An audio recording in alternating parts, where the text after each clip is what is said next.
Major League team. If you don't get it done, your team loses. That's a lot of pressure. Yes, he did go around. So hopefully the Twins here can get something going. Lee lines one to right field. Pham going back, and it's a home run. Splashdown time for Brooks Lee. This will be a fun winner for these two. Struck him out his last at bat. That's it. 0-2 slider. This time he leaves a breaking ball hanging in the middle of the plate, and a little smirk on the face of Brooks Lee, knowing he got his good buddy.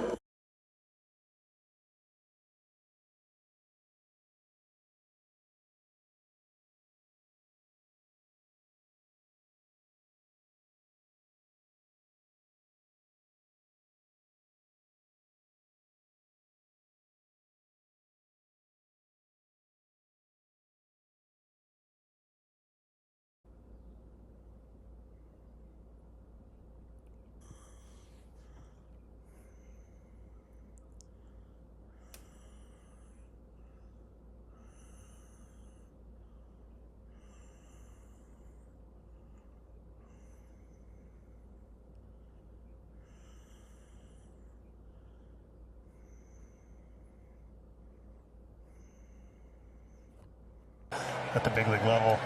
For me, nice. Lee with a line drive shot into right field. Buxton absolutely flew around third base. He'll score easily. And Brooks Lee continues his hot start in the big leagues. Now a 6th consecutive game with a hit to start his career. Oh, another RBI. This one. Thing to put pressure on the defense.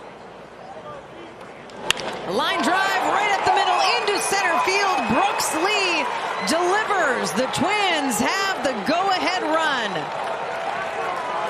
What a start to the big league career of Brooks Lee. Value shows that. +5 on the season. Chance here for Lee. Charging, scooping. Good arm.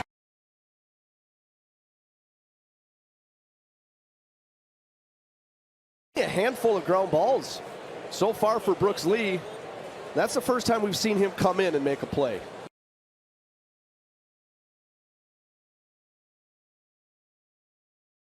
Two on Chas McCormick at a 2-2 game. Again, Brooks Lee. He'll glove, he'll throw well.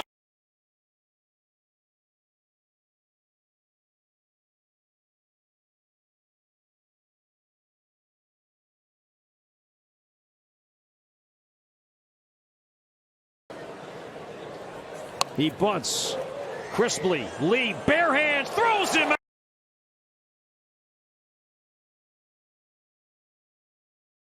Even threw in a leg kick to try to keep Brooks Lee back, but he read it.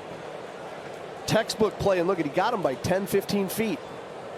Great anticipation. Just how cool is this? It's great. I mean, it's very emotional for us as a family, and you know, Brooks chose something that he wanted to do from a very young age, and like a lot of kids in this country, and to have his dreams come true, it's just awesome for us. So yeah, it's great. We're just so happy for him and everything that he's accomplished, and to get to this level, and now to continue to develop as a player, and hopefully be an impact player for a long time at this level. Elizabeth, thinking back to that call yesterday when Brooks calls you and tells you the news. Well, my daughter and I, Jenna, were at our favorite spot, Lassen's, and eating our breakfast/lunch in the morning, and when I saw that FaceTime come through and I took one look at Brooks with his smile, I just said, "Are you serious, Brooks?" And he said, "I'm going, Mom. Going to the show." It was unexplainable. It was such a happy moment for all of us as a unit. Think about all he's overcome with all the back issues, right? And maybe this would have happened earlier in the season. It didn't because of another setback. And it just did happen so suddenly. I think we all knew, Elizabeth, it was going to happen. But just in that moment, I can see the emotion in your eyes. It's tough. I mean, Brooks had battled some injuries and always seemed to be very strong and worked through it, and with support and getting him to the right people, and Larry, and you know, he he never seen anything other than him being on this major league field. He was driven. Yep. When did you realize the brilliance of your son? I don't know. I'm like a half full guy. You know, it's like, I knew he was good, but we're from like a small community, but he played all over the country as he was growing up. And then he had like good parts of his game, and then all of a sudden there's a tournament called the Area Code Games in Long Beach back then, and it's made up of 8 teams from all around the country, and Southern California to make that team was pretty impressive. And first at bat for the Brewers team, that's who sponsors the team out in Southern Cal. Face lighter and hit a line drive base hit up the middle. Second time up, he gets up, hits another line drive base hit center field, and then for like 3 days, you could see he was one of the better players in the country at that time. And but I think what also has really helped Brooks is that he's very realistic about his ability. He knows what his strengths and weaknesses are, or deficiencies, and he works on the deficiencies, and he makes those his strengths. And so, like did a lot of time over the off season at the right-handed swing, and it's just come to a different level. And we're always he calls me all the time, and we have a lot of good talks. He's really a smart baseball player, and he really understands the mechanics of a lot of the different areas, and it's just pretty neat. He makes certain adjustments, and just recently he had a bat left-handed that he hit a home run down at for St. Paul, and it was like that was the moment I said, all right, he's ready. And I think he's got a chance to be really good, and I think every time he's gotten hurt, he's turned a negative into a positive, and he's bettered himself. When he hurt his knee his freshman year for me, he really concentrated on upper body strength. This last part, I know he got hurt at the end of spring training, and he was doing really well, at a major league level. But I really think that he just came out better for it. He got connected with a good doctor out in California, and went through the protocol of getting back on the field. And once he got to AAA, played a couple weeks at the lower levels. Once he got to AAA, things started to click, and I think without that, I don't know. I just think he's at a better spot as a baseball player, and he's always been one that he just gets better. Every time I see him, he improves his game, whether it's fielding, throwing, hitting. So I think he's 23, and it's going to be pretty neat to see him when he's 25, 26, 27. Elizabeth, even going back to when the Twins drafted Brooks, a lot of people in the Twins organization have told me just what a great young man he is. Begs the question, is he a better person or a better player? He's a better person. I'm a mom, so baseball is baseball, but to me, for a young man, you need to have a man. He's a good person. He's very loving, has a big heart, not a selfish person, and to me, that's really important, in today's young individuals, But Brooks has always been an easy child, really, yeah. Big smile on your face, right? I mean, that's the goal of us parents, right? To raise...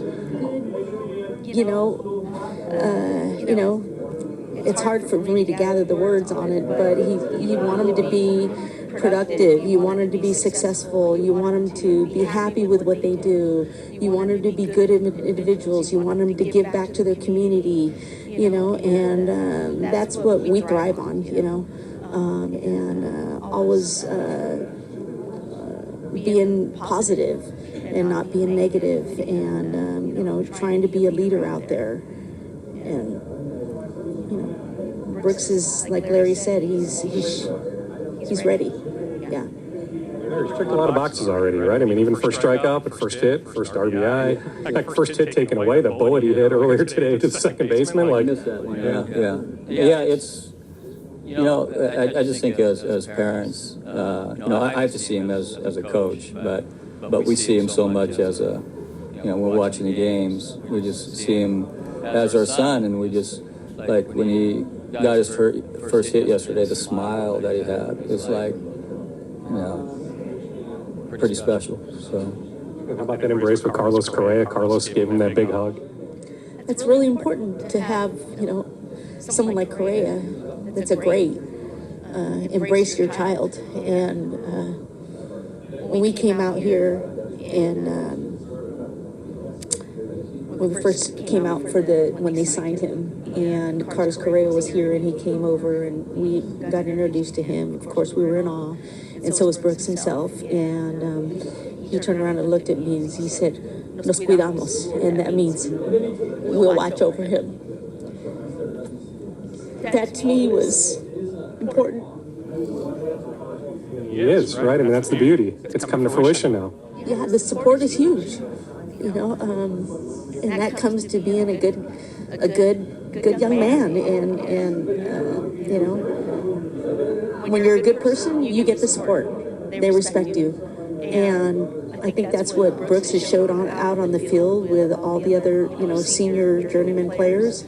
And but for Correa to come up and embrace Brooks was very special to all of us. I'll leave it with this. Just take us through the crazy happenings just to get here today. Well, San Luis Obispo is a small town, small airport, and so we flew to the LAX, but the flight was delayed, and we got there and we were supposed to get a 11:35 flight from LAX to Minneapolis, St. Paul, but we ran like LAX. I mean, talk about a badly constructed airport. We ran, the three of us, about a mile and a half, and no joke. And we got to the counter, and the plane had taken off about 20 minutes earlier, and just drenched. So, we spent about 45 minutes trying to find another flight, and finally we got a 6:10 out of LA direct flight, and we didn't sleep in the airport because we couldn't get to sleep, but that's how it was. And so when we landed here, we got to the hotel across the street, and we said, "You need to take a shower, change our clothes." It was bad. So, but it's always worth it, and just love being here. We love being able to watch Brooks play in person, and because it doesn't always happen, just because of what we do for a living. So it's awesome, and he really appreciates and loves the time that he has with us, in person, because same thing, it's a long season, and I don't get a chance to go to spring training or the first third of the season, and Liz is busy also, so it's neat. So we just try to take every opportunity, and I know they come out west next week against the Giants, so we'll be up there for that. So pretty cool.